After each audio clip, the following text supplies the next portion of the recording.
alihi wa ashabihi ajma'in, amma ba'd. Subhanaka la ilma lana illa ma 'allamtana innaka antal alimul hakim. La haula wa la quwwata illa billahil aliyyil azim. Bapak Ibu orang tua saya, jemaah salat subuh yang dimuliakan Allah, bersyukur kita kepada Allah Qadarul Jalil dengan lafaz alhamdulillahirabbil alamin. Di subuh ini Allah masih bangunkan kita, gerakkan hati dan langkah kaki kita ke rumah Allah. Kita rukuk dan sujud di hadapan Allah. Kita mengkaji kalam-kalam Rasulnya, yang mudah-mudahan ini pertanda bahwa Allah masih sayang pada kita semua. Amin ya rabbal alamin. Salawat dan salam kepada Rasulullah sallallahu alaihi wasallam dengan lafaz Allahumma shalli ala sayyidina Muhammad.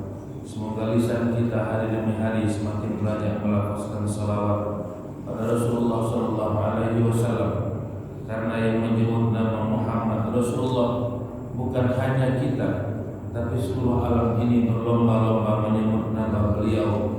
Bahkan Allah dan seluruh malaikatnya senantiasa dan terus-menerus sampai akhir zaman akan terus berselawat menyebut nama Muhammad Rasulullah sallallahu alaihi wasallam.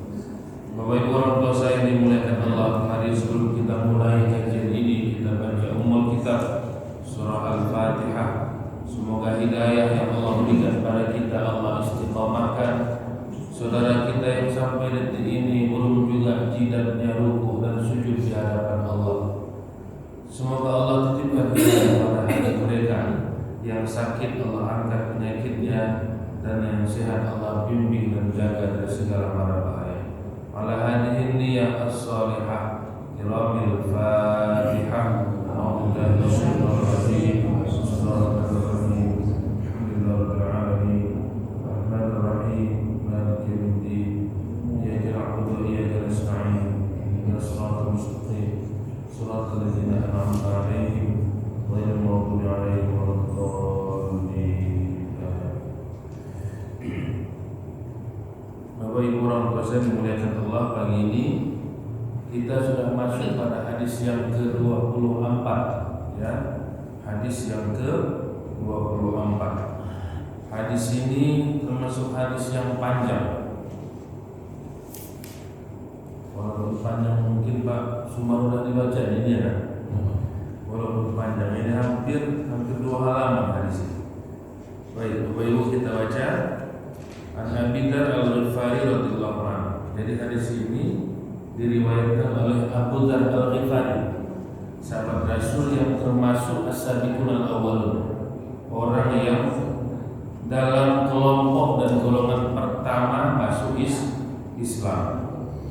Ani Nabi sallallahu alaihi wasallam, dari Nabi Muhammad sallallahu alaihi wasallam, fima yarwihi 'an rabbih 'azza wa jalla, yang itu diriwayatkan dari Tuhannya Azza wa Jalla. Jadi Bapak Ibu, setiap hadis, coba nanti lihat hadis ini, ada riwayatnya fima yarwihi ar-rabbih azza wa jalla.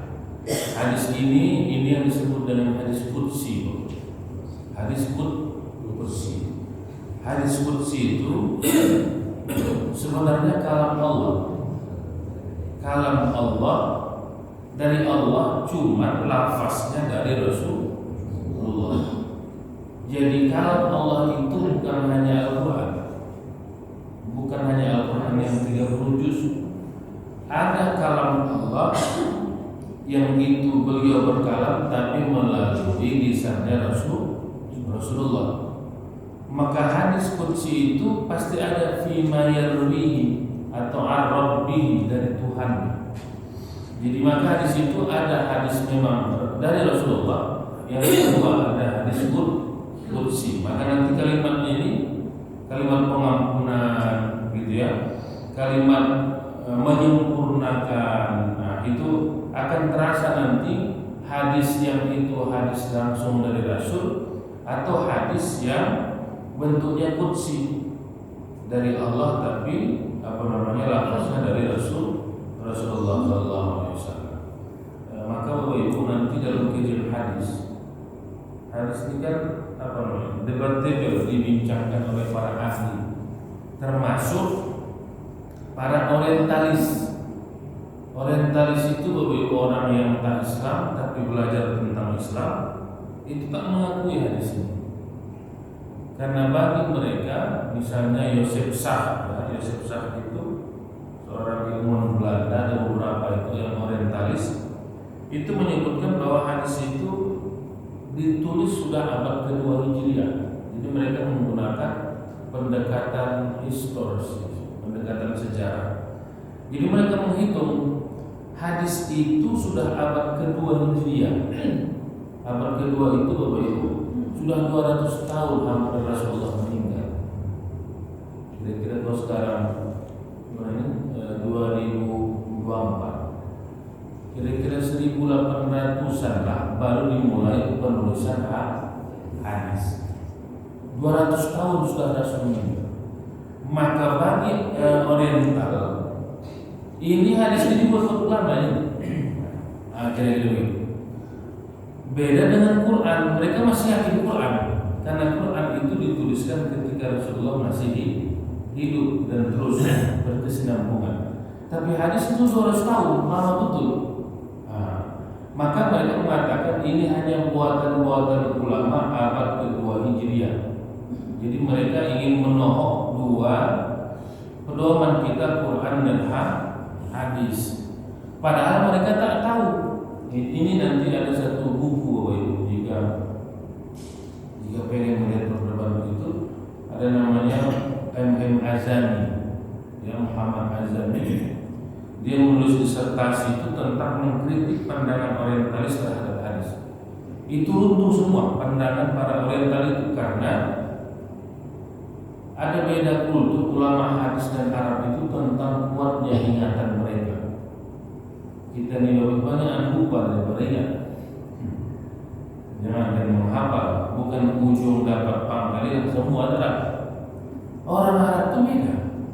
Orang Arab itu maka ummi itu kan tak tahu baca tulis, tapi ingatan kuat. Imam Bukhari itu Imam Bukhari ini Bukhari Muslim. Dia bukan asli orang Arab, orang Bukhara, Samarkand. Gitu ya, kalau sekarang Rusia. Gitu ya. Bukhari itu ini Bapak Ibu hadis yang kita baca kan disingkat. Kalau tidak panjang ini. Panjangannya. Baru nanti Abi Dzar Al-Ghifar bisa saja 7-8 gitu ya. Di atas ini disingkatkan kalau dalam kitab hadis yang panjang. Itu semua riwayat orang yang meriwayatkan tuh misalnya 10-10-nya hafal dari riwayat. Ustaz kami dari mulai kecil sampai meninggal tahun.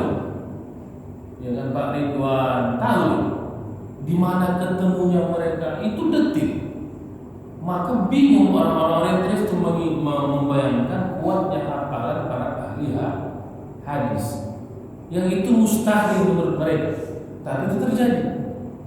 Pernah satu ketika Bapak Ibu, Imam Bukhari itu diuji. Masuk ke satu kampung, namanya ulama menguji ulama. Disodorkan 2 hadis, 2 atau 3 hadis, 1, 2, 3. Lalu ketiga-tiga hadis ini diacak-acak rawi. Diacak-acak. Yang hadis A, hadis B, hadis C, diacak-acak. Kalau betul Bukhari memang hadis, coba betulkan kembali rawinya. Sanadnya an. Begitu ditunjukkan kepada Bukhari, itu diletakkan ya Pak. Susunnya ulama persis seperti ya semula. Padahal mereka mengakui bahwa Bukhari itu memang ulama hadis. Jadi ada kultur kekuatan ingatan yang luar biasa pada orang Arab. Yang begitu mereka menghafal sesuatu itu namanya hafal mati. Awal 1 jam menghafal mati. Habis itu agak mati, tapi dia mengingatkan. Tak ada yang hafal saya. Ini saya kata hafal kita luar biasa. Maka di 45 itu begitu. Kalau siapa yang hafal 40 hadis, Allah akan jamin 40. Dan itu terjadi. Bayangkan Bapak Ibu, juta. Ahmad bin Hanbal itu menyebut sampai hampir 1 juta lebih. 1 juta atau 1000. 1 juta lebih hadis yang dihafal oleh Ahmad bin Hanbal. Nanti bisa Bapak Ibu bandingkan, coba hafal Quran dan hafal hadis, mana yang lebih sulit? Itu hafal hadis. Kalau Quran, itulah kemudahan Allah buat. Alhamdulillah mudah menghafal, dimudahkan Allah. Tapi hadis ini karena yang kalamnya Rasul, an itu punya kelebihan. Orang yang mampu menghafal hadis. Nah, nanti Bapak Ibu bisa dilihat itu disertasi buku tentang Hamid Mazani tentang kritik orang orientalis meruntuhkan hadis. Itu kupas tuntas, selesai. Tak ada yang bisa membantahkannya. Bahkan sampai detil Hamid Mazani itu mengkritik bahwa apa yang didugakan dan disangkakan orientalis itu tidak benar. Ya, tidak benar. Bahkan itu hanya fitnah pada hadis Rasulullah SAW. Bapak Ibu dimuliakan Allah, masuk kita ke hadisnya yang tak sampai nanti itu. Annahu qala, jadi Rasul meriwayatkan dari Allah Ta'ala, annahu qala, Allah Subhanahu Wa Ta'ala berfirman. Coba lihat, beda kalimat dulu. Ya ibadi. Coba bandingkan dengan hadis di atas, hadis yang 23. Qala Rasulullah sallallahu alaihi wasallam, at-tuhuru syatrul iman. Ya kan, suci itu sebagian dari itu. Rasul langsung bersabda. Kalau yang di atas itu kalimat Rasul. Tapi kalimat hadis yang ke-24 beda. Rasul meriwayatkan dari Allah annahu qala, Allah Subhanahu Wa Ta'ala berfirman, begitu. Kalau Rasul berkata, bersabda, Allah berfirman untuk membiarkannya. Maka macam mana? Ya ibadi, wahai hamba. Maka kalimatnya kalimat Allah. Mana pula Rasulullah menyebut umatnya dengan hamba? Paling tidak ya ummati, wahai umat, tapi ya ibadi. Ini Allah yang berfirman dalam bentuk hadis qudsi. Ya ibadi, wahai hambaku, inni haramtu zulma ala nafsi. Sesungguhnya aku mengharamkan kezaliman atas diriku. Wa ja'altuhu bainakum muharraman fala tadhalamu. Dan aku jadikan dia kezaliman itu di antara kamu haram. Fala tadhalamu, maka jangan kamu saling menzalimi. Jadi yang pertama ini cerita zulm. Allah haramkan pada dirinya kezaliman dan mengharamkan pada hambanya saling berbuat zalim. Zalim itu Bapak Ibu menempatkan sesuatu tidak. Kalau adil itu lawan zalim itu adil. Kalau adil itu wad'u syai' fi mahalli, menempatkan sesuatu pada tempatnya. Kalau zalim menempatkan sesuatu bukan pada tempatnya, fi ghairi mahalli. Maka bagi Allah tak ada yang zalim. Allah pada zatnya tak akan pernah berlaku zalim pada hambanya. Karena pada dirinya pun Allah mengharamkan kezaliman. Maka tak layak Bapak Ibu kalau ada orang mengatakan Allah ini zalim. Allah tidak. Karena Allah yang mendesain hidup umat ini, hamba ini, Dia mendesain. Walaupun boleh jadi secara zahir ada orang melihatnya zalim, tapi tidak. Allah buat itu supaya seseorang itu paham dengan kehidupan. Misalnya begini, ada orang berdoa tak kabul doa hari itu, lalu dia menyangka Allah itu zalim. Padahal tidak. Allah ingin menguji tingkat kesabaran seseorang itu ketika doanya tak dikabulkan. Sabar dia tidak menunggu makbulnya doa. Allahnya uji. Bagaimana dia naik peringkat nanti, merasakan bahwa Allah itu betul-betul menjadikan hambanya sayang. Allah menyayangi hambanya dengan menahan dan menjedakan doa-doa. Atau balik dari ada dia mengalami musibah, jangan dianggap musibah itu Allah zalimi dia, tidak. Itu cara Allah untuk mematangkan dia untuk hidup. Karena Allah mengharamkan kezaliman itu atas dirinya. Dan Allah tak membolehkan sesama kita saling menzalimi. Jadi jangan zalim pada diri kita sendiri atau pada orang lain. Maka dalam hadis lain bahwa dirimu itu punya hak, matamu punya hak, tangan semua punya hak. Kalau seandainya itu tak diberikan, itu zalim. Dan itu secara sunnatullah. Mata kita ini, dia punya limit. Kalau sudah dia mengantuk, tidurkan. Tapi lihat juga tempatnya pula, dia mengantuk pengajian, tidurkan pengajian dia. Itu melihat waktu juga gitu. Tapi kalau sudah jamnya yang 11 minta dia, kasih. Karena itulah haknya mata. Ini jamnya 11, udah jam 11 ngantuk. Begitu jam 11 mengantuk dia, dibantingnya kopi pahit. Dibantingnya kopi pahit, mata untuk buka sampai jam 2 itu menzalimi juga gitu. Tahunya dia kalau dibantingnya kopi itu tak akan tidur, dibantingnya juga. Itu namanya mengurangi hak mata. Karena kalau yang punya 3 jam itu besok dikodok mata itu siang itu. Itulah mulai agak Rabu dia siang kan. Karena memang diambil haknya malam. Jadi yang pertama sekali itu jangan berbuat zalim pada diri. Jadi semua itu punya hak. Sudah tahunya dia punya penyakit lambung. Kalau lambung ini jangan makan cabai, gitu ya. Dilihatnya ada gorengan, risol baru masak, ya kan? Jadi kalau risol tak pakai cabai rawit tak paten ini, segar nggak dibanting cabai rawit, malam bergulung lah, bergulung tak tahan, kambuh. Padahal dia tahu soal itu penyakitnya. Kalau dimakannya yang pedas, soda dan sebagainya, lambungnya naik. Tahunya dia, tapi balik haram tuzul, dia menzolimi dirinya. Jadi bapak ibu kita ini punya hak, punya batas. Kalau kita lewati, terjadi sesuatu yang samanya misalnya, kalau sudah misalnya buang angin, qada hajat, buang air kecil, sudah penuh tabung, buang. Jangan tak dibuang. Ada begitu. Suka dia menabung, ditabungnya air sendiri, ditahan. Lama-lama kena batu karang, sakit. Nah, jadi secara yang natural sunnatullah kita lawan, itu selesai. Jadi macam air ini, macam musim.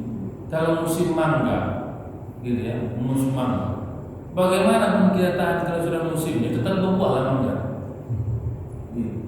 Musim rambutan, begitu musim rambutan, berbuah rambutan, tahan kita. Itu sunnatullah, siklus. Begitu sudah dia minta, buang. Walaupun balik-balik kalau angin, tengok juga buang. Nah, ini harus sehat, di mana buangnya? Itu apa? Pengajian dibuangnya juga, itu gawat. Jadi dia harus lihat, tapi dia harus buang karena kalau tidak ada sunnatullah yang dilawannya berefek pada dirinya. Itu sudah namanya hukum sunnatullah berlaku pada seluruh alam, gitu ya. Ketika dia menjaga dirinya tak berbuat zalim, maka dia akan sesuai dengan sunnatullah. Apalagi berbuat zalim pada orang lain, fala tadzalamu, maka jangan kamu saling berbuat zalim. Jadi saling dan tidak dibolehkan Allah apapun itu. Apakah dengan tetangganya, teman kerjanya, gitu ya. Dia kerja, gantikan aku dulu ya, digantikan sebentar 1 jam ini. Tiba-tiba tak pulang kawan. Nah itu pun disuruhnya juga kawannya. Dia rencananya menggantikan 1 jam, tapi tak pulang dia, menggantikan shift. Nah, itu menzulim. Jadi diri kita maupun orang lain, fala tazalam, maka jangan kamu saling menzulim. Ini banyak ini. Ini kalimatnya indah dalam hadis. Dipanggil Allah ya ibadi, ya ibadi. Kalimatnya ini santun ini. Ya ibadi, kullukum dhallun illa man hadaitahu. Wahai hambaku, semua kamu sesat kecuali orang yang telah aku beri petunjuk, hadaituhu, yang telah aku beri petunjuk. Jadi kita ini sesat. Kalau tak dikasih Allah petunjuk Bapak, tak bisa kita datang ke masjid. Jadi kita ini yang sujud, rukuk, mengaji di Bapak, ini syukurin. Karena ada orang begitu sesat tak dikasih Allah petunjuk, udah sampai tua pun dia tak tunduk-tunduk pada Allah. Maka kita hadir mengaji Bapak Ibu, ini hidayah yang mesti kita syukuri. Karena orang yang tak dikasih Allah petunjuk, capek dia diceramah, capek didengarkan azan, itu tak akan berdampak. Tetap juga mainan dimainkan. Ayo Pak sholat. Nah iya nanti lah ya. Kirim salam dulu, dan kirim salam pula deh. Baru sempat lagi nih, kirim salam dulu. Ada nih, dimain-mainkan diceritakan. Mengapa? Karena dia belum mendapatkan petunjuk. Maka Bapak Ibu, kita yang sekarang sampai detik ini merasakan enak sholat, bersilaturahim, ini syukur betul ini. Karena sebenarnya kita orang yang telah Allah beri petunjuk. Maka fastahduni adiku, maka minta kamulah padaku petunjuk, maka aku akan beri petunjuk. Inilah yang terdapat pada surah Al-Fatihah, ihdinas siratal mustaqim. Jadi Bapak Ibu, surah Al-Fatihah itu minta, ya Allah, tunjukilah kami jalan yang lurus, tunjukilah kami ya Allah. Fastahduni, kalau kamu minta ku kasih, ku tunjuki kamu. Nanti lihat Bapak Ibu, ini semua hadis ini untuk menunjukkan Allah kita ada bapaknya. Coba kita lihat. Itu cerita petunjuk. Ya ibadi kata Allah, wahai hambaku, kullukum ja'imun. Wahai hambaku, semua kamu lapar. Kamu lapar. Illa man at'amtuhu, kecuali orang yang aku kasih makan. Jadi ingat Bapak Ibu, hadis ini mengingatkan kita ini bukan kita yang ngasih makan, tapi Allah. Cuman ini yang kita sebut, kita terhijab dengan diri kita, seolah-olah karena kita berusaha, kita yang mencari makan. Maka sebenarnya kalau dalam diskusi mana yang lebih pas, itu diskusi mencari rezeki atau menjemput rezeki. Mencari rezeki atau menjemput rezeki. Jadi itu diulas walaupun kalimatnya mencari itu adalah bentuk ikhtiar, tapi sebenarnya Bapak Ibu, yang hakikinya kita hanya menjemput. Kalau mencari tak cari-cari kita, capek itu. Kita yang keluar rumah, berikhtiar dan sebagainya, itu hakikatnya hanya menjemput. Sudah disiapkan Allah di satu tempat. Misalnya ada orang jualan kacang, jualan jagung. Apakah kerja dia mencari berkeliling-keliling? Tidak. Kalau mencari sampai mati pun tak dapat kasih Allah. Tapi dia hanya menjemput rezeki. Allah sudah siapkan nanti ketemu pada di simpang orang yang beli. Dan ini menjemput aja. Mengapa? Karena kullukum jami', kamu itu sebenarnya lapar. Akulah yang mengasih makan. Maka fastat'imuni, minta kamulah makan samaku. Kalau begitu at'imukum, aku akan kasih makan kamu. Ini Bapak Ibu orang dosa yang dimuliakan Allah, untuk mengingatkan kita jangan bersandar pada ikhtiar dan keakuan diri kita. Ini karena ini ada misalnya ayah ini, kalau tak kerja, tak makan kita di rumah. Akhirnya itu kalimat yang luar biasa. Padahal sebenarnya Allah ingatkan, yang kalian dapatkan itu adalah yang aku beri. Kamu hanya menjemput saja. Kalau tak dikasih Allah Bapak Ibu, sampai malam pun tak akan dapat. Jadi ada seorang ustaz kita qori dulu Bapak Ibu, kerjanya jualan pisang di petisah saja, 80-an. Ustaz ini ke petisah itu dibukanya ini, jual pisangnya tak lama, buka dari jam 9 gitu kan. Jam 11 dia pulang, dibukanya jam 9. Baca bukan ya, baca Quran dari jam 11 pulang, habis.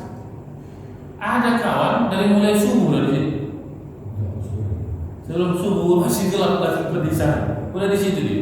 Sampai subuh, sampai malam balik petang.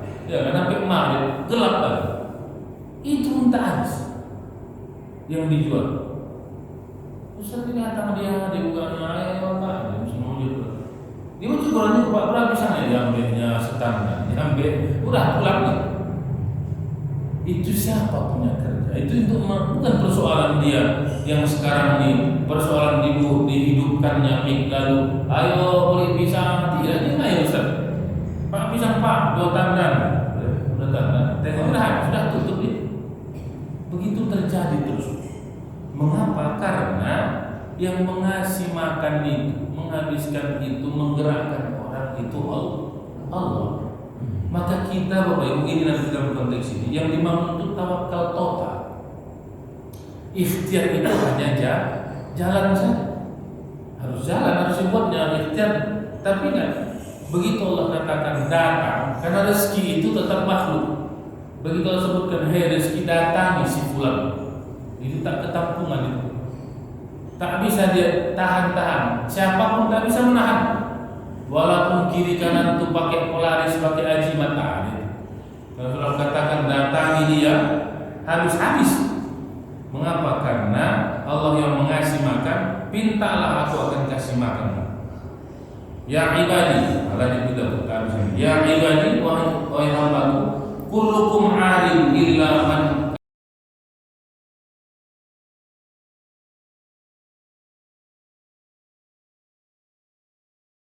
tak ada punya apa illa man kasautuhu kecuali orang yang aku berikan pakaian fastaksuni mintalah pakaian padaku aksuku maka aku akan beri pakaian pada kamu.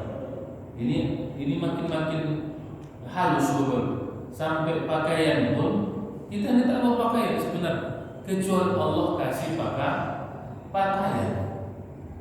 Jadi ujung-ujungnya tadi punya kita ini. Karena Allah kasihnya pada kita, maka kita punya pakaian. Bukan hanya dikasih Allah, terkadang melimpah ruah pakaian. Nah itu pula penyakit kita yang Bapak sudah Allah kasih, dikasih, disimpannya banyak-banyak pakaian. Bapak itu sudah 70 tahun, tapi masih ada lagi simpannya pakaian bayi dia dulu, popok dia yang umur setahun. Ada begitu ada. Salut juga gitu Bapak Ibu. Dibongkar gudang apa dia? Gudang pakaian. Ini yang dulu kata nenek. Pakaian ayah tahu dulu ini. Waktu kecil pokok. Ya Allah ya Rabbi. Padahal sebenarnya untuk apa simpannya itu pakaian 60 tahun. Nah itu Bapak Ibu itu penyakit juga itu. Ada penyakit begitu. Suka kali menyimpan barang. Jadi Bapak Ibu begini, ada yang menarik. Kalau yang di luar negeri barat itu mungkin ada yang menarik. Maka orang barat itu bahkan mereka kan hanya 2 musim. Misalnya orang itu musim dingin, itu pakaian dingin semua. Habis musim dingin, bukannya orang itu dibuatnya dikurang disimpan, tidak. Itu diletakkan orang itu di depan rumah ini. Di depan rumah, pakaian jas-jas yang dingin tadi bukan disimpan, diletakkan di depan rumah udah. Kalau kita sekarang jadi second, barang second, ya bila orang udah ganti mereka dengan pakaian musim biasa. Tak ada yang disimpan orang itu sampai satu rumah lebih banyak, lebih besar lagi ruangan untuk menyimpan pakaian ketimbang tempat tidurnya. Jadi begitu pola begitu habis dingin. Di second kenal ini budaya depan. Akan kita kan tidak. Kita mulai pokok. Padahal sebenarnya kalau dia kasihkan pakaian itu banyak orang yang bisa menggunakannya. Jadi sampai ada ini dulu kata nenek apa namanya itu dorong-dorongan ayah ini kecil sampai ada. Coba aku ketawa dia. Kenapa bisa? Padahal banyak orang bisa memanfaatkan itu digunakan. Nah itu karena itu penyakit bakhil juga itu. Padahal Bapak Ibu, kita sekarang ada saudara-saudara kita yang kena bencana, bahkan di daerah minoritas. Itu sajadah. Saya pernah dulu di Papua Barat. Waktu itu MTQ, jadi Dewan Hakimnya disuruh ceramah. Adalah musola. Jangankan berkeramik, tanah itu dikeraskan orang. Di situ lah hukum.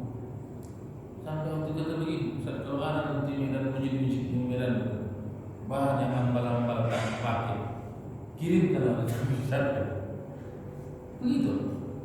Padahal kita ini Bapak sekarang ada masjid besar, 2 gudang hambal, 2 gudang hambal untuk di situ bahasa gitu. Tak digunakan. Mengapa tak di-share itu ke kampung-kampung kawan-kawan kita saudara minoritas? Orang itu jangan merambal, berkeramik pun tidak di situ. Coba.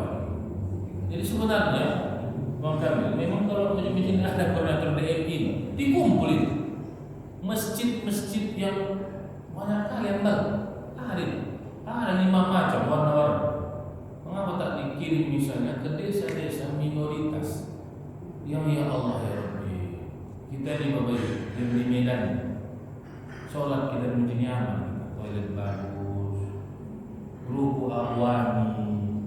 Cobalah kita sholat misalnya ke daerah-daerah minoritas, ya Allah. Kalau yang kaya nih kita bawa uang, mau kita bangunkan mungkin langsung kamar mandi orang. Ya, kamar mandinya itu sakit perut awak. Begitu mau masuk hilang sakit perut awak itu. Hilang tiba-tiba. Saking kan parahnya nih maksudnya. Iya betul. Jadi kita ini yang di Medan keliling masjid kita ini mana enak berasa. Kawan-kawan kita Bapak Ibu yang di tempat lain, ya Allah. Itu yang kemarin kalau kita maghrib sholat di sini, takbir, itu yang mau besilat tuh gitu, besilat. Nyamuk, agas, ya Allah tahu agas itu. Agas itu sekali gigit dia, itu macam ketulang kenanya, gatal ketampungan. Maka macam besilat orang, pukul sana, pukul sini, kaki pun main. Saking karena itu kita ingin melihat itu. Bapak Ibu dimuliakan Allah, ya. Lanjut kita. Ya ibadi, wahai hambaku, innakum tukhti'una bil-laili wan-nahar. Sesungguhnya kamu tukhti'un itu melakukan kesalahan malam dan siang. Jadi kita ini Bapak Ibu, ini kalimat Allah ini, innakum tukhti'un. Tukhti'un itu dalam bentuk fi'il mudhari. Kamu senantiasa berbuat salah malam dan siang. Wa ana aghfiru dzunuba jami'a. Dan aku mengampunkan dosa kamu semuanya. Fastaghfiruni, minta ampunlah kamu padaku. Aghfiru lakum, aku akan ampunkan kamu. Bapak Ibu, maka ini kalimat. Sesungguhnya kita malam dan siang asik yang berbuat salahnya dengan Allah. Tak ada kita di Bapak Ibu, aku ini suci. Dan ingat dalam kajian tasawuf Bapak Ibu, kalau ada orang sudah menganggap dirinya suci, disitulah mulai titik jatuhnya. Tak boleh. Saya ini kan kiai, saya ini kan syekh. Mana ada salah saya? Enggak. Begitu dia sebut tak ada salah dirinya lagi, maka disitulah titik jatuhnya. Allah sebutkan tukhtiun, kamu senantiasa buat salah malam dan siang. Wa ana aghfiru dzunuba jami'a. Walaupun kamu senantiasa berbuat salah malam dan siang, aku tetap mengampunkan kamu. Coba. Ini kalau tak Allah lain Maha Pengampun. Kalau kita ini dianalogikan Bapak Ibu, sudah dikasih makan, dikasih udara gratis, semua dikasih Allah, bandel juga. Nah, itu dipecat kawan itu. Nah, pecat jadi hamba. Sudah dikasih makan, semua dikasih fasilitas, tiba-tiba bandel juga. Kalau kita itulah kena pecat kawan, tidak berhenti. Tapi tidak. Kita ini Bapak Ibu sampai nafas. Maka nanti ada yang menarik. Bernafas ini Bapak Ibu, bernafas. Kita yang mengatur bernafasnya atau Allah? Allah mengatur paten. Ada orang, kalau betullah kita yang mengatur nafas ini Bapak Ibu, tak bisa kita. Kita lagi begini, bisa begini. Nah itu. Begitu kita sudah berlari, itu ada siklus nafas. Maka dalam kajian tarikat tertentu ada namanya zikir nafas. Mengapa? Karena yang nampak jelas af'al Allah pada diri kita itu nafas, naik turunnya nafas. Bahkan waktu kita tidur, kita tak sadar, tapi tetap bernafas. Itu af'al Allah, kerjanya Allah. Maka ada tarikat tertentu dia menyebut begitu dia tarik Allah, Allah. Ada tarikat ini. Mengapa? Karena siklus keluar masuknya nafas itu tak terjadi. Itu kerja Allah. Walaupun ada orang yang mengkaji psikolog itu lebih coba mengkaji. Dia katakan begini, ternyata hidup kita ini untuk satu orang itu disiapkan jatah bernafas. Misalnya Pak Ridwan 2 juta kali bernafas. Ya kan 2 juta kali. Maka kalau hitungannya 2 juta kali, kalau semakin dia boros bernafas semakin cepat mati. Begitu pula itu. Kalau sempat dia boros bernafas banyak kali keluar masuk, semakin cepat habisnya semakin cepat lewat. Jadi kira-kira menurut versi itu dia hitungan untuk si bulan 2 juta, untuk si B 1 juta. Yang 1 juta ini masih lebih cepat mati, dan lebih cepat sikit. Jadi dia menghitung berapa kali dia keluar masuk nafas. Karena yang paling ngeri orang mati tak bernafas. Mana bernafas orang mati lagi? Maka dia menghitungnya dengan siklus keluar masuk nafas. Bapak Ibu dimuliakan Allah. Maka itu yang real. Nafas itu pun tak dipajak Allah. Bayangkan masuk ruang ICU kita baru 1 tabung itu, 1 tabung itu awak dengan gratis, ya gratis sekali bernafas. Lanjut, ya ibadi innakum lan tablughu darri fadurruni. Wahai hambaku, semua kamu tak akan bisa ada yang bisa mudrat, yang memudarat kamu. Begitu ya, memberikan tak akan sampai sesuatu yang mudrat, maka fadurruni, gitu ya. Maka tak akan ada yang mampu kecuali aku sampaikan mudarat. Walam tablughu naf'i, dan tak akan ada yang bisa manfaat sampai kepada kamu kecuali aku sampaikan. Maka sama mudarat dan manfaat tak akan bisa terjadi pada seseorang kecuali Allah memang sampaikan mudarat atau manfaat. Ini yang dulu pernah saya singgung amalannya Khalid bin Walid. Ketika dia baca menaklukan Parsi, berdiri ratu Parsi, dikasihnya racun,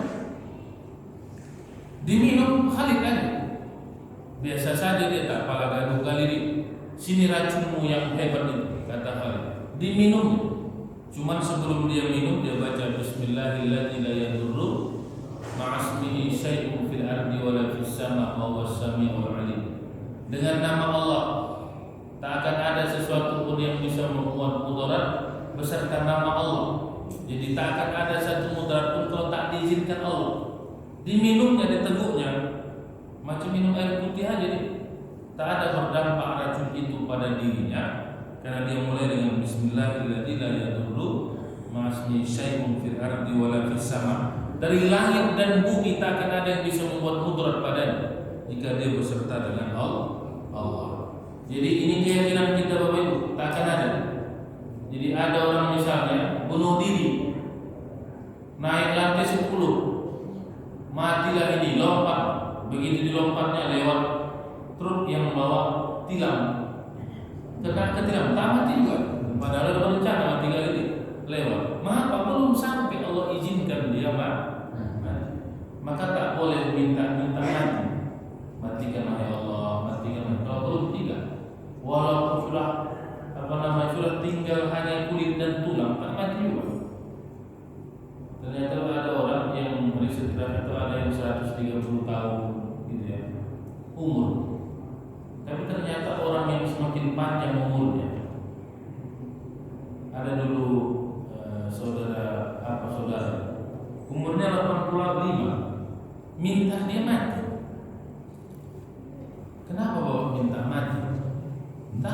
nikmatnya dunia di lagi. Kawan tak ada ya.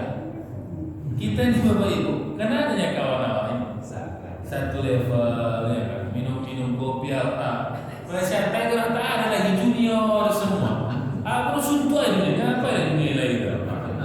Kita ini minta panjang umur, maka minta panjang umur itu pun ala kadarnya. Jangan kepanjangan kali. 90 tahun Bapak Ibu. Orang pun tak ada yang bawa kenal. Udah hawa ada. Itu makanya ada orang minta, ya Allah udah cabut nyawa ya Allah. Udah tak sedap dekorasi sih banyak kawan-kawan juga sudah. Menyusul lakukan supaya bisa minum kopi juga di sana ya, itu kan. Jadi lanjut Bapak Ibu. Ya ibadi, wahai hambaku. Lau anna awwalakum wa akhirakum wa insakum wa jinnakum kanu ala atqa qalbi rajulin wahidin minkum ma zada dzalika fi mulki syai'an. Wahai hamba, kalau seandainya awal dan akhir kamu semua, jin dan manusia, kamu atas gitu ya, ala atqa qalbi rajulin, atas kekuatan kedekatan pada hati seseorang kamu, minkum ma zada dzalika fi mulki syai'an. Jadi kalau seandainya sama semua hati kita manusia dan jin gitu ya, sama keyakinan kita, sama kuatnya ketakwaan kita kepada Allah, ma zada dzalika fi mulki syai'an, itu tak akan menambah sedikit pun kekuasaan pada diri. Jadi kira-kira begini, kalau kita ini semuanya manusia dan jin bertakwa dengan Allah, bertakwa, tunduk patuh dengan Allah, tunduk dan patuh kita keseluruhan, tidak ada maksiat, itu tak menambah kekuasaan Allah. Allah tetap juga berkuasa. Jadi tak ngaruh. Jadi jangan terbalik Bapak Ibu. Ini yang salah, yang orang kalau sholat dia bertambah kuasa Allah. Tidak. Mau sholat mau tak sholat orang tak ada pengaruhnya dengan Allah. Mau takwa orang atau tidak ada pengaruh dengan Allah. Kalau semua alam jin dan manusia tunduk patuh dengan Allah, Allah tetap juga berkuasa. Tak berpengaruh naik derajatnya 1 kali tingkat, tetap Allah. Jadi semua ketaatan itu adalah kepentingan si makhluk, bukan pada Allah. Nah, ini diseru Allah lagi, ya ibadi wahai hambaku.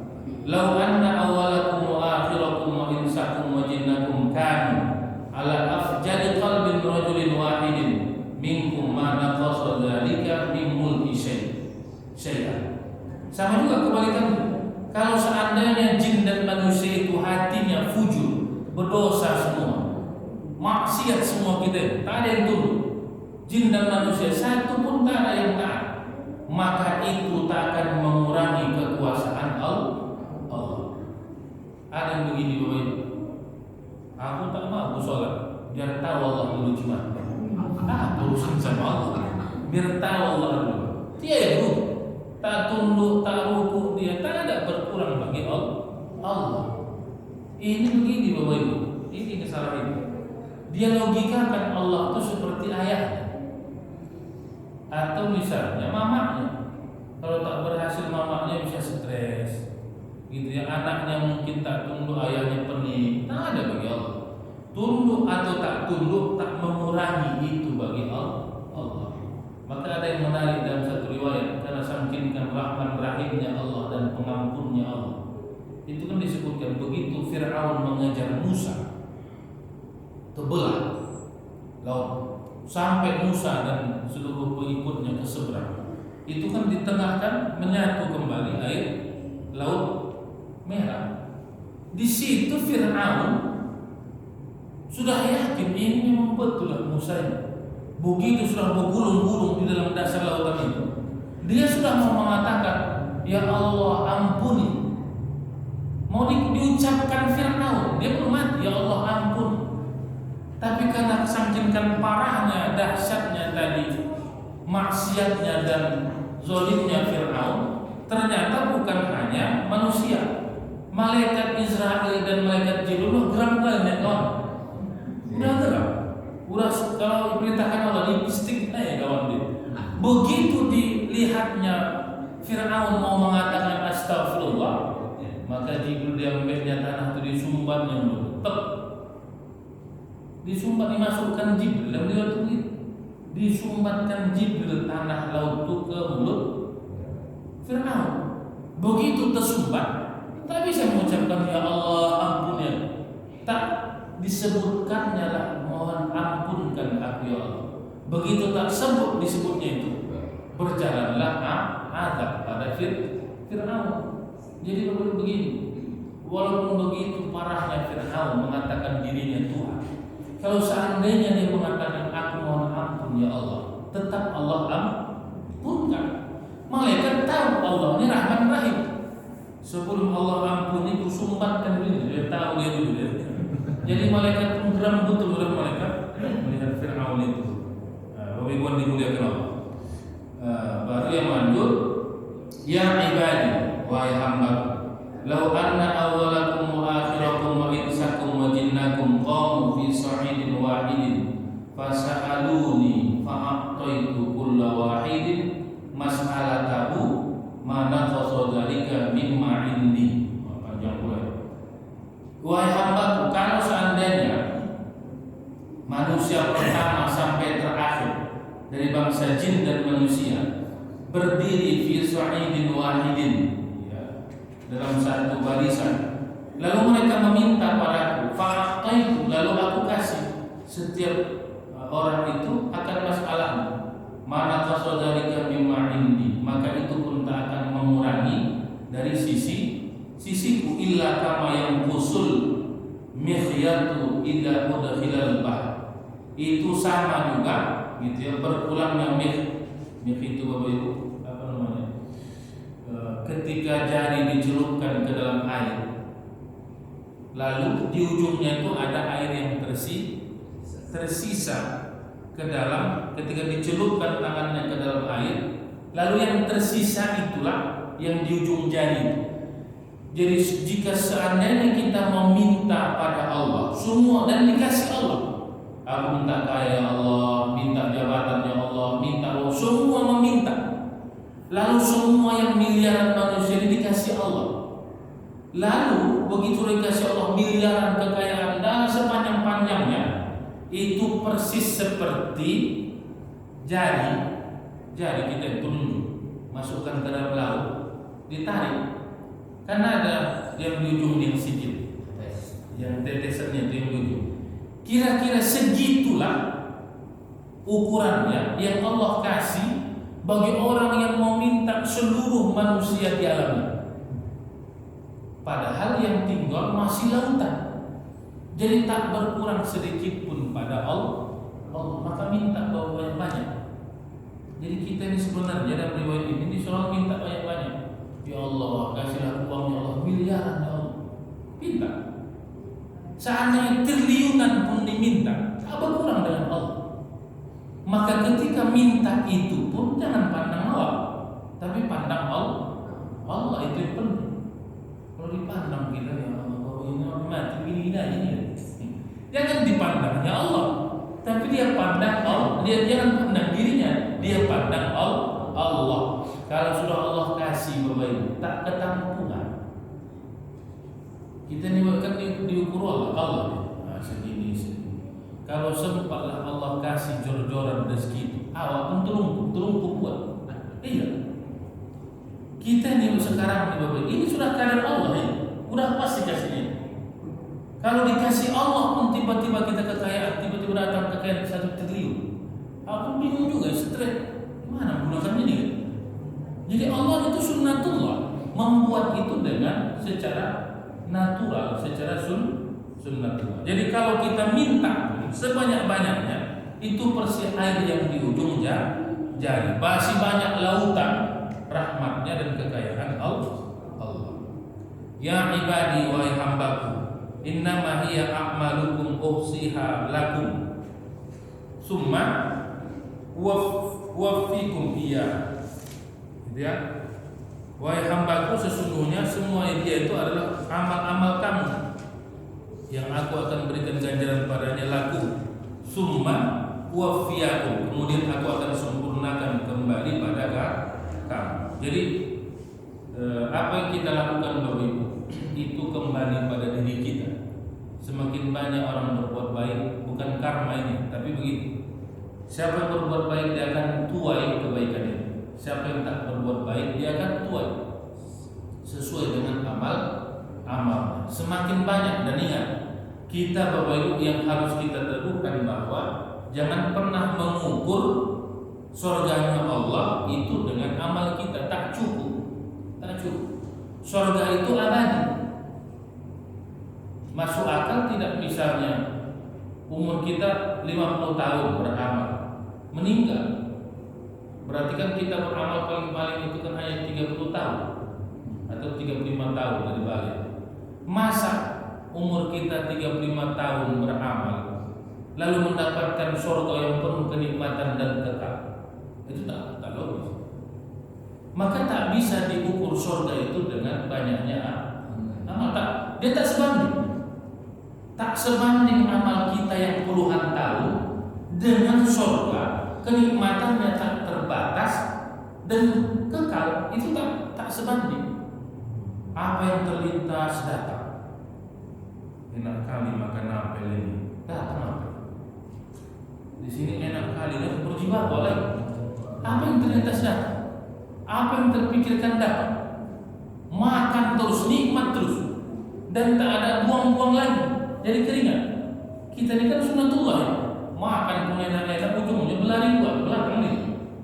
Mengapa? Karena begitu siklus masuk keluar. Di sana tak ada itu kenikmatan yang luar. Maka tak sebanding puluhan tahun beramal mendapatkan surga nikmat luar biasa dan kekal.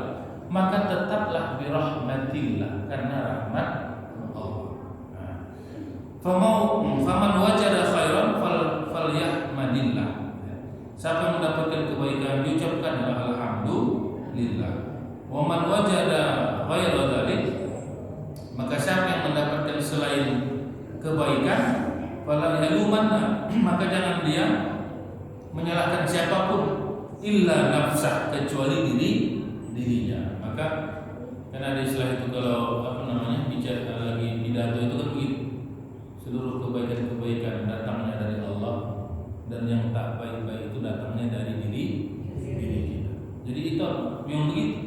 Semua datangnya dari Allah. Yang tak baik itu memang kita yang tak mampu menangkap apa yang Allah kunjamkan pada hati kita. Jadi Bapak Ibu, dalam hadis ini, dari panjang hadis, tapi coba lihat, semuanya Allah memanggil kita dengan ya ibadi, wahai hambaku, wahai hambaku. Indah sekali. Jadi tetap Allah sebut dengan kalimat indah. Ya hambaku, wahai hambaku, wahai hambaku. Maknanya adalah Allah pengen, Allah nasihati begini.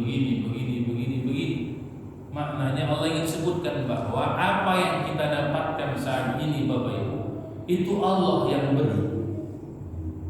Jangan kita sandarkan aku yang mendapatkan berusaha, tidak.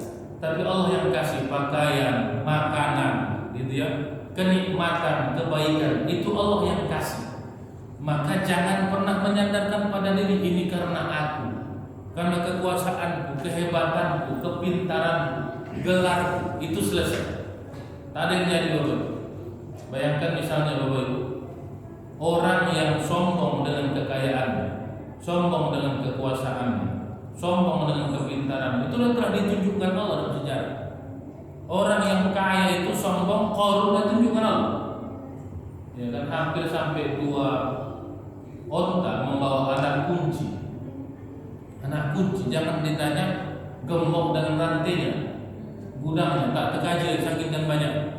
Di mana-mana gudang si Qarun. Kata Qarun, aku tak akan pernah miskin, dan anak keturunan bukan 7 keturunan, ratusan keturunan akan tetap kaya, cucu-cucu. Itulah kehebatanku, memaintain kekayaanku ini. Lupa dia ada Allah. Gempa bumi, bapak saya gempa bumi. Gempa bumi, semua kekayaan Qarun itu ditelan bumi. Tak ada yang tersisa. Sampai ke spion saja. Nampak orang bisa dapat emas, tetap juga harta karun. Walaupun yakinnya kita, tak hanya malah sampai harta si Qarun itu ke spion sana.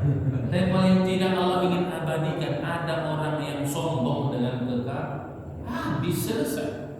Ada orang di Riau sana, kebun luas, tiba-tiba terbakar kebun. Wassalam. maka dia harus apa? Ingat itu pemberian Allah dan dia ikut sertakan Allah memaintain apa yang dia miliki. Barulah itu akan terjaga dan dijaga oleh Allah. Bapak Ibu dimuliakan Allah, di sini kaji kita dan langsung berdoa. Ini mau menuju ini keluar kota. Pak Sumar, ke kampung Pak Sumar ini. Bapak Ibu wilayah, Assalamualaikum warahmatullahi wabarakatuh. Alhamdulillahirabbil alamin. Wassalatu wassalamu ala asyrafil anbiya wal mursalin sayyidil mursalin wa ala alihi wa sahbihi ajma'in. Allahumma lakal hamdu kullu wa lakal syukru kullu wa lakal mulku kullu wa lakal khalqu kullu biyadikal khairi kulli na'udzu bika minasyarri kulli bi rahmatika ya arhamar rahimin. Allahumma ya Allah, wahai Zat yang membolak-balikkan hati kami, istiqomahkan hati kami di jalan-Mu ya Allah, jalan siratal mustaqim. Hilangkan sifat-sifat hayawan, sifat-sifat kehewanan, kebakhilan dan kepuasan pada hati kami ya Allah, dan jadikan hati kami qalbun sahih.